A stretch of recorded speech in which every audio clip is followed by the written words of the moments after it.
Ladies and gentlemen, it is time for the full spoiler discussion for Deadpool and Wolverine. If you want to see my non-spoiler review, I did just do that just yesterday, so go check that out. You can hear my full thoughts, just, spoiler-free thoughts, the positives and negatives, and of course giving the movie a rating out of 10. Whereas this video, we're going to be specifically focusing on the things I couldn't talk about in that video because they're obviously spoilers. So if you haven't seen the movie, do not watch this video. I think this is like by far one of the best examples of a movie you do not want to be spoiled because it does rely on a lot of the surprises. So I don't recommend watching this video if you haven't seen it. And without further ado, let's just jump right into it. And I decided the structure for this video, we're just gonna go through a bunch of the different cameos in the film. That's the first thing we're gonna talk about. And I'm not really gonna go in a specific order of like when they showed up. I might do the cameos first that are like the more important cameos, and then we'll get to the ones that are less important later on. So yeah, let's just go through them. I'll give my thoughts on these cameos, what I thought about this character appearing, what I thought about their actual place in the movie. First things first, Johnny Storm, played by Chris Evans. This is one that I was hoping to see because I always thought they could have done something really funny with it where, the audience and even just the characters in the movie think it's Captain America and they're like, oh my God, Captain America's back. And then it ends up being Johnny Storm. And that's exactly what they end up doing. That's literally the exact bit they do. And I think that's one of the main things that people are claiming this movie kind of feels like fan fiction because of like a lot of things that happen in this movie are things that fans have been theorizing for and wanting for years. So yeah, it is fan service 100%. But it was cool. It was awesome. I don't, there's not much else to say about it other than that. Now, his portrayal of the character, I mean, he hasn't played the character in almost 20 years at this point. I think the last time he played the character was, what, 2006, 2007? So a little bit less than 20 years. And he did a great job at it. I mean, honestly, Chris Evans as Captain America is fantastic, but I actually prefer Chris Evans playing characters like Johnny Storm, those, kind of like, I don't really know how to describe it, jock type guys. I think he just plays those guys very well. He did it in a couple other movies and he's fantastic. He just fits so well back in this role. And he has a couple things to do in the movie. Obviously he gets killed pretty fast, but I feel like at least he had more to do than Reed did, played by John Krasinski in Doctor Strange: The Multiverse of Madness. That's why I liked these cameos more than Doctor Strange, because I feel like they had more of a role to play. They actually had a lot of dialogue. There was just quite a lot there with Johnny Storm here. So that was awesome. And I like that they do the little joke of, they killed him off because of the budget. Like, I was fine with that. Like, there was a couple things there that could have been better. They could have had a couple more action scenes with him maybe, but I was fine with it. It was just a fun little thing just to be like, okay, look at this character returning out of nowhere. Cool. That was fine. And then we got Happy Hogan, which I would consider him a, I'm not going to call it a cameo. I feel like cameo is such a, I feel like it's a very simplified word. And I feel like cameos are better applied to like characters that kind of just show up and don't really do anything for the story. They're just kind of there. They don't have to be there.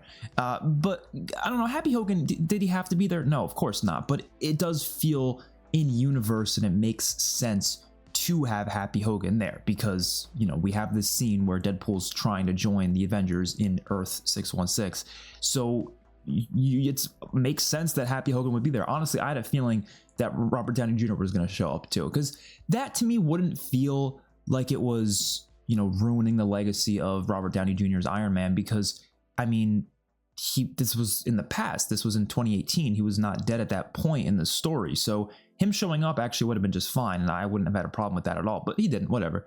But Happy Hogan was cool to see. He always shows up on a lot of MCU projects. I feel like he's one of those characters that just makes sense to see a lot, and there was really nothing wrong with that. I don't know why anyone would have a problem with him showing up.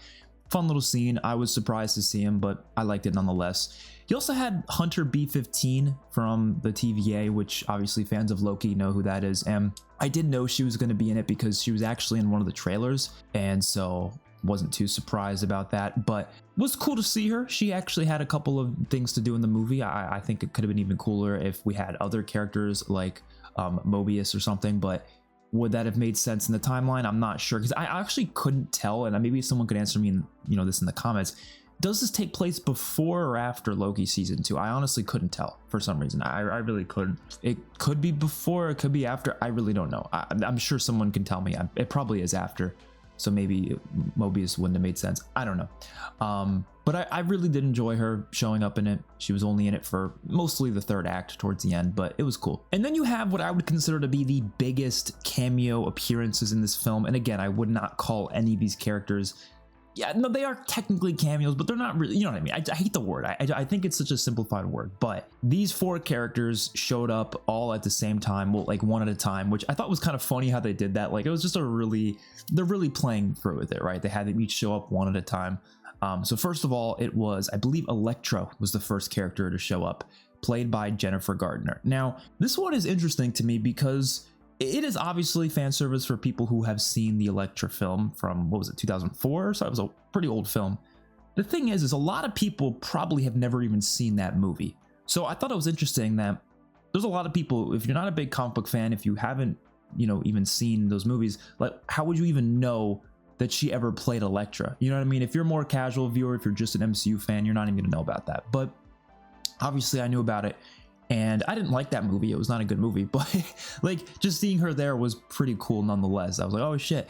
But that was one that was leaked a while ago, and I kind of just forgot about it, to be honest. So when she did show up, I was like, oh, I remember hearing about that before, that it was leaked, but I didn't actually know she was going to actually 100% show up.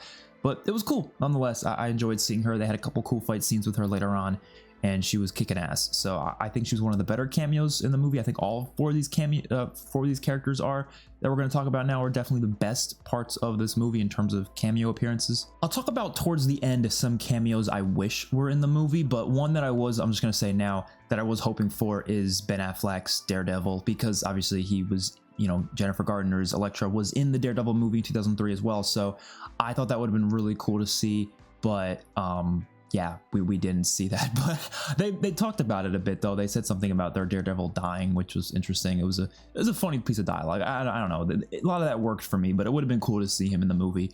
Just why not, you know what I mean? Then I believe the next character that walked in was Blade, played by Wesley Snipes. I'm kind of forgetting the order of the characters when they showed up. I know who the last character was, but I forget the order of the first 3 ones. But regardless, Blade was one of them, played by Wesley Snipes. And this was by far the most surprised I have ever been for anything in a movie, to be completely honest. Like, never in a million years would I've expected Blade to show up, played by Wesley Snipes. And if you don't know the history behind Blade Trinity, you might, you know, not understand why it's such a surprising thing. But Blade Trinity, the 3rd Blade movie, had Ryan Reynolds in it.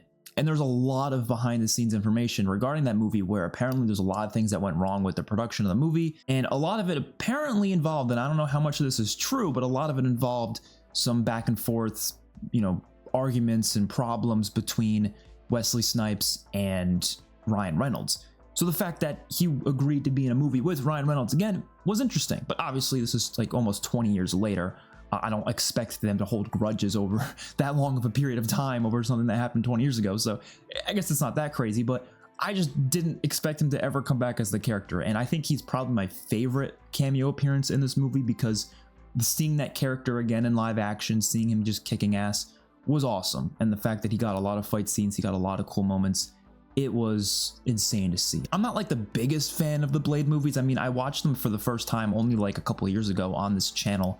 And I really enjoyed, especially the first 2 Blade movies. Blade 2 especially was really solid. But the character itself, like, I just love Wesley Snipes' portrayal of that character. He's so good with it, and he felt like he just got back into that role perfectly, and even had a couple of lines of dialogue that were obviously paying homage to his movie. He had the whole ice skating line, like, that was cool. Like, obviously as a fan of those movies, you're gonna have fun with that. So that one was awesome. And then the next one, which I think is the funniest cameo they did, was Gambit, played by Channing Tatum. Now, this is one of those ones, kind of like Nicolas Cage showing up as Superman in The Flash, where it's like, it's one of those ones where it's a character that's showing up only because that actor was originally supposed to play that character in a movie, but didn't get to play the character in that movie because it was canceled. And so they decided to just let him play the character later on. And I actually looked it up, and apparently he actually already practiced like learning that accent for the role years ago when that movie was originally planned for him to play the character. So stuff like that's really cool, because he prepared for the role, he didn't get to do it, and then now like 10-15 years later he gets to do it. Like, that's just so cool to me. That's just like one of those really cool things. And he was hilarious. The constant lines of dialogue about Deadpool having absolutely no idea what he's saying, and just everything he does say is just so fucking fun. I think those were the funniest moments in the movie, like him just talking and nobody understanding what he's saying. It was hilarious. Those are easily some of the best moments, and he had a lot of cool fight scenes. Gambit's a pretty cool character in general, with cards he's throwing and stuff like that. That was really cool. I was a fan of that. And then of course you have X-23, or Laura, played by Daphne Keane, and she is one that obviously was revealed in the final trailer for the movie, so I wasn't surprised to see her show up at all. I was definitely not expecting her to have a decent role to play in the story, though. I was expecting her to kind of just, you know, be there for 2 seconds and then leave. But I was very glad to see she actually had a couple of fight scenes. She had a lot of heart-to-heart scenes with Wolverine. Not a lot of scenes, maybe like 2 scenes with him. But they were great. They were great scenes. What I couldn't understand, and I'm not sure if I just didn't realize this or if I misread it, is this the same Laura from Logan? Like, it could be a variant, but like, is it supposed to be the exact same one? And I don't really know if it matters, to be honest. I think it's one of those things where it's like, it doesn't really matter. But obviously this is a Laura that knew Logan, at the very least, had, you know, was saved by Logan. But we know how this multiverse works. There's plenty of different universes, some that are very similar and only minor differences. So this could be a Laura from a different universe that's slightly different than the one we saw in Logan. Or it could be the exact same Laura from the movie Logan that we saw. Like, we really don't know.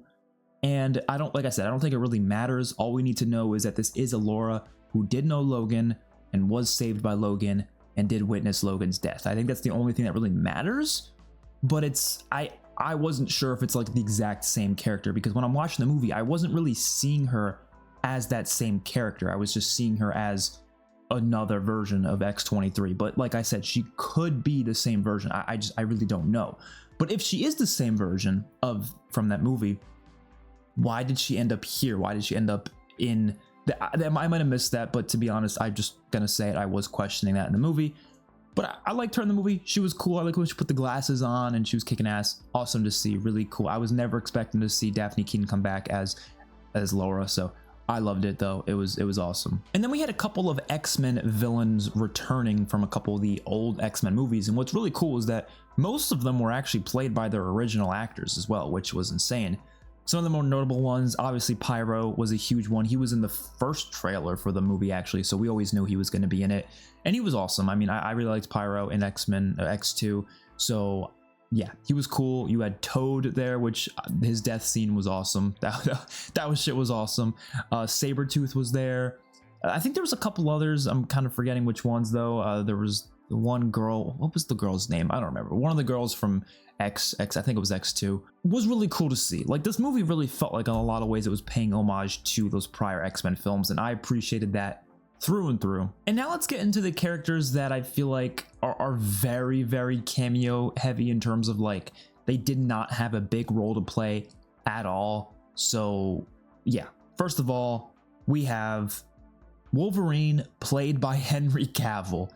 That one was surprising, obviously. I was actually like thinking to myself, are we gonna get to see more Wolverine variants other than Henry Cavill? After we saw Henry Cavill, I was thinking there's been rumors of Daniel Radcliffe playing Wolverine, so I don't know, I thought maybe they would have him show up or something like that. But Henry Cavill, that was cool. Honestly, I kind of wish they had a longer scene with him too, but it was cool nonetheless. There was also a Hulk there was a Wolverine that was going to fight the Hulk, and it was a really quick sequence. And my theory is that the reason they didn't actually show us a fight scene between Hulk and Wolverine there is because they're going to do it later on in another MCU movie. So they would rather save it for a future MCU movie rather than shoehorning it into this movie for like a 5-second scene. They just decided to kind of like tease it almost. That's why I felt like they made it really quick rather than making it a longer sequence.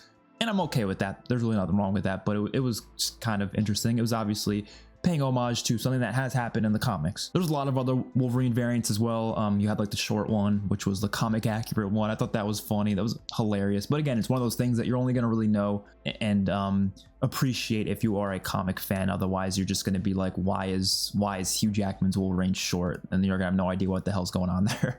A lot of this movie is paying homage to comic book fans. It's as simple as that. Like, you need to be in the know of all these different things, or else some of these things just aren't gonna hit the same. That's at least the way I felt. And then lastly, there was the Deadpool variants. Now, the Deadpool variants, some of them were teased in the trailer. You had Lady Deadpool was already teased, and everyone thought she was gonna be played by Taylor Swift. Apparently, it was just played by Blake Lively, which is obviously Ryan Reynolds' wife. And she did a great job with it. I thought that was a fun sequence when she was in it. Then there was also Dogpool that was in the trailers as well, and so those scenes were kind of funny.